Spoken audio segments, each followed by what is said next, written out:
Halo Bor, balik lagi di Narasi Merah. Narasi mengulas seputar sejarah. Kali ini kita akan bawakan tokoh besar yaitu Kiai Sadrah, seorang penyebar agama Kristen di Pulau Jawa. Sebagian besar masyarakat Indonesia saat ini menganggap istilah kiai selalu merujuk kepada seseorang yang ahli dalam ilmu agama Islam. Tapi bila ditelusuri secara historis, ternyata istilah kiai ini berasal dari bahasa Jawa kuno yang mempunyai makna seorang terhormat di tengah masyarakat. Tidak hanya di kalangan Islam, istilah kiai juga sangat lekat dengan budaya tradisional masyarakat Jawa. Penyebutan kiai bahkan tidak hanya ditujukan kepada tokoh-tokoh sosial, melainkan juga pada suatu benda-benda pusaka.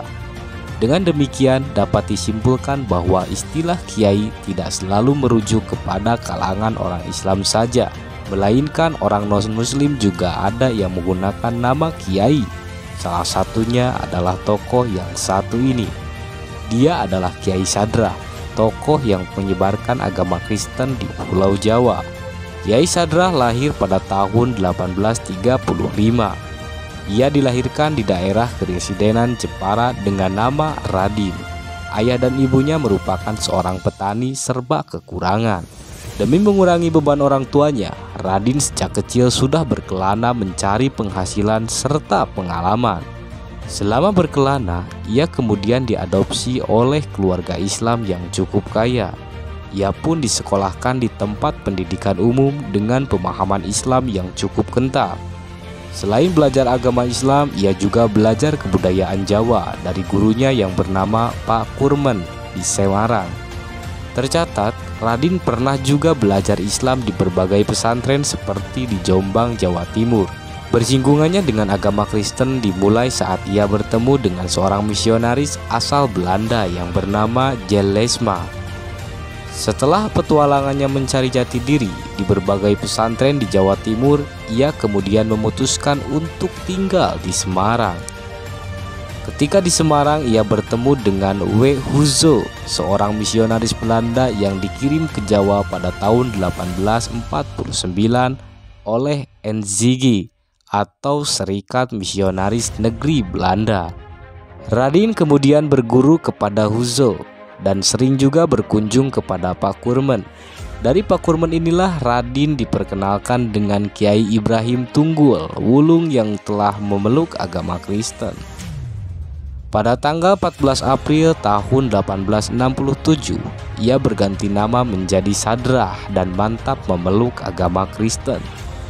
Lantaran ia pernah mondok dan punya pengikut, maka Radin pun kemudian dikenal sebagai Kiai Sadrah. Sejak saat itu, Kiai Sadrah aktif menyebarkan agama Kristen di Pulau Jawa, mulai dari Batavia, Jawa Tengah hingga Jawa Timur.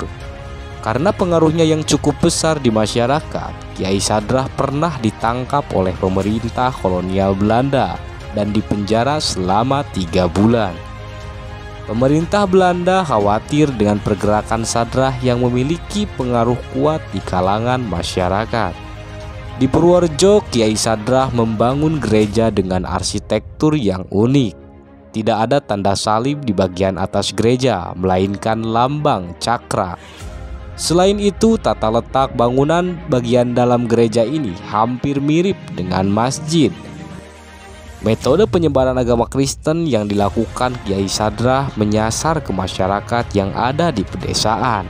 Pada tahun 1898, jumlah pengikutnya mencapai lebih dari 7.000 orang. Kiai Sadrah mengabdikan sisa hidupnya di Purworejo hingga wafat pada tanggal 14 November tahun 1924 dalam usia yang sudah sangat lanjut, yaitu 89 tahun. Itulah Bor, kisah Kiai Sadrah, seorang penyebar agama Kristen di Pulau Jawa.